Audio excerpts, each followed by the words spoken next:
lots been going on in the streets concerning officer-involved shootings, and it's carried on into other places such as St. Louis and San Francisco, and I'm hearing possibly another shooting in St. Louis regarding a person with a knife. But we got some local stuff that happened in our own backyard.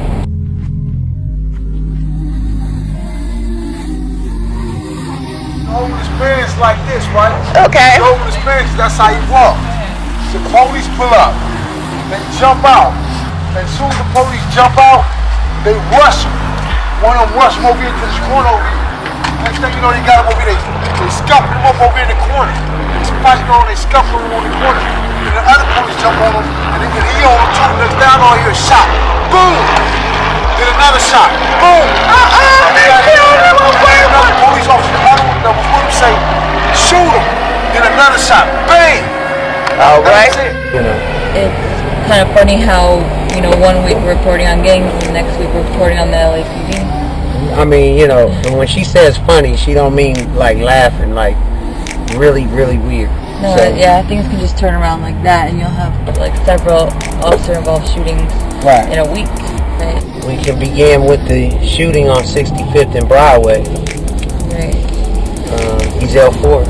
Right. So that was about 9 days ago, and it was on Monday, August 11th. It was around 8:10 p.m. Apparently, Ezell Ford suffered from mental challenges, and he was not resisting police, which was what eyewitnesses were saying, and this conflicted the LAPD report. So, are you familiar with the Ezell case? Yeah. So, what they're saying here is that he was killed for just walking down the street, and I understand there's a different story, of course, that he reached for a gun. What can you tell us? Well, the story is still, the incident is still under investigation.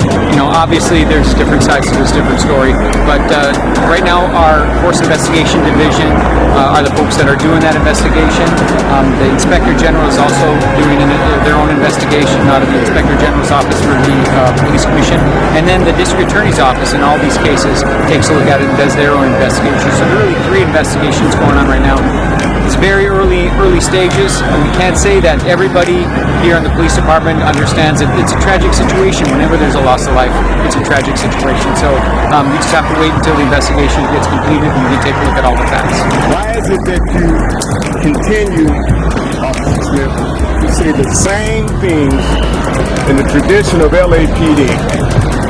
We're trying to resolve it. You've killed, your officers have killed unarmed people.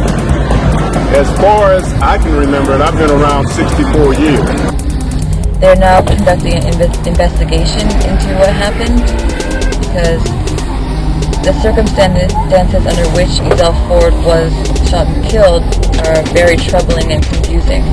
Yeah, definitely is. I talked with his mom, a day after, as soon as I got the call from someone who knew the family. And when I went there, they were lost for words. They were looking for answers. And this is some of what we see. I was coming from football practice with my younger son, and I got a call that my son had been shot. So I hurried up and sped to the scene, and when I arrived at the scene, I tried to get some information about what happened with my son, and the police slammed me on the ground. They just slammed me on the ground. And they stood over me and told me how they was gonna kick my ass, and I'm telling them, I'm just trying to find out about my baby. That's my baby down there. Please tell me something. They wouldn't tell me nothing. They pushed me and my husband back a block. We were behind the yellow tape. They pushed us back. They wouldn't give us any kind of information. They were rude. They harassed my little nephew. They got all in his face. He's a baby. We were upset about our loved one. This is my son. My son was shot down while he was on the ground. He lay there on the ground. He told the police, he put his hands up. He said, I ain't got nothing. I don't have nothing. He was walking in his own neighborhood. This is his neighborhood. We have lived here. We have lived in this house for over 15 years. My son was walking, minding his business as he always do. The police passed a group of 15 guys and pursued my son with the door open. They jumped out. My son was in compliance. They did not give him a chance to comply. They wrestled him to the ground. Protocol, first of all, if somebody is complying with you, you have pepper spray. You special trained for this.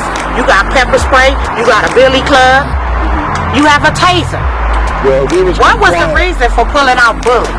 Somebody that's in compliance, somebody that's on the ground.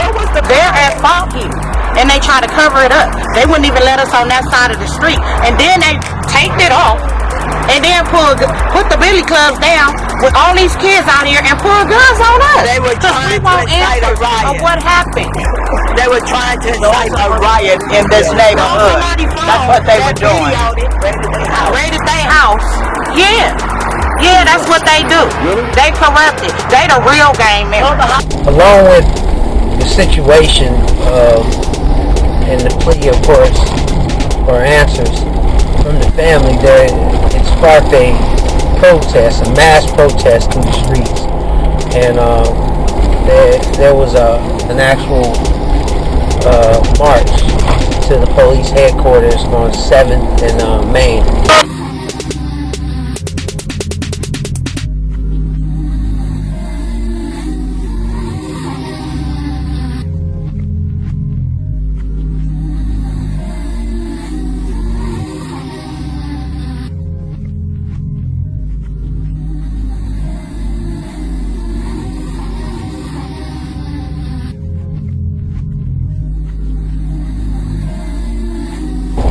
You could see the mass protest. There is some concern that the city could easily go up in flames. Yeah, and this is a long-standing issue in Los Angeles, and it seems that the momentum seems to come and go.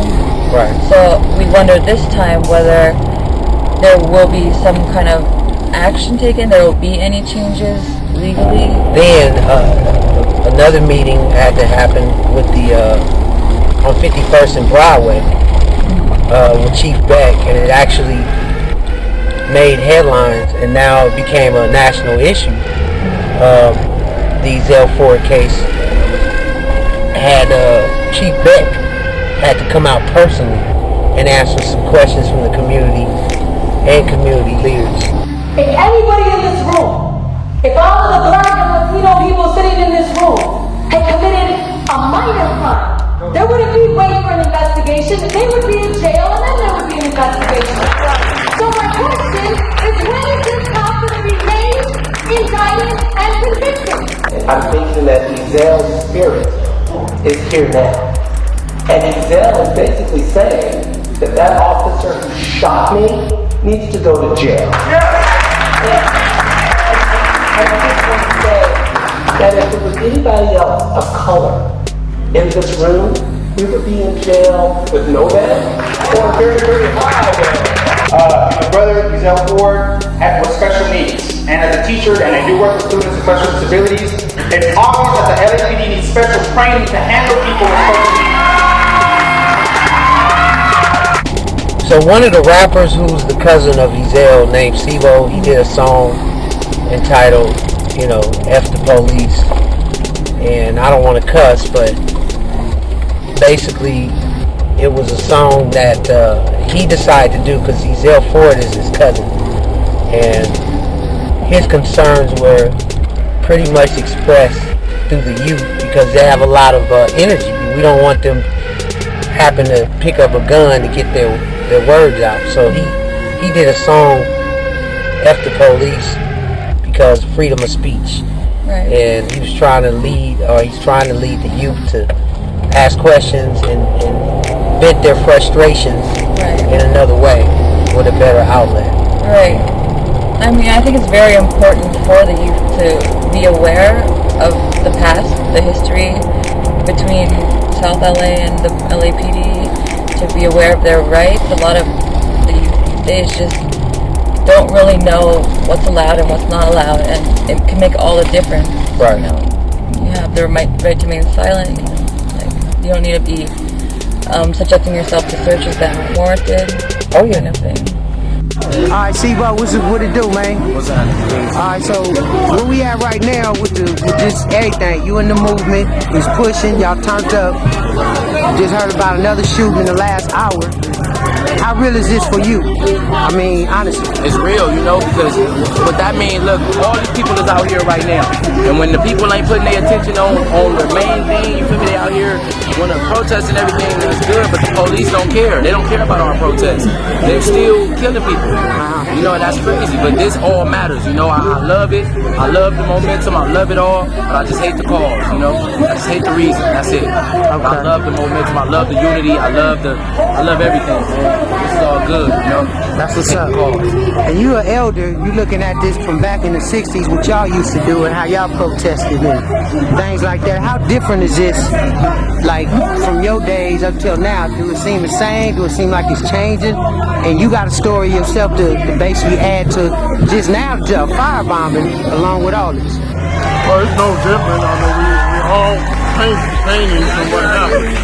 So we got Brother Easy that was shot down. You know, no matter what people would think about his lifestyle, nobody deserves to be shot down like that. So, you know, I don't care what the brother robbed the grocery store 10 minutes before he gets shot. There's no reason to do that. Right. So I'm glad to see the young people out there.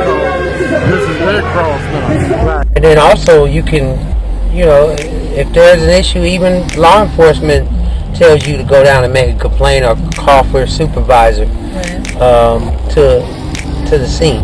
But because it got really bad at one point when one of the protesters got subdued from one of the LAPD officers, Newton Division, to be direct, because he was protesting and maybe had a warrant or was wanted, but it turned into a battle of almost a riot at that time because, you know, that block at the time was getting ready for a rally.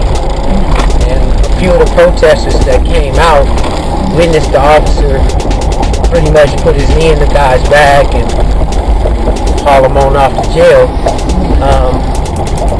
This 3 days after Ezell Ford was shot on that actual block. Right.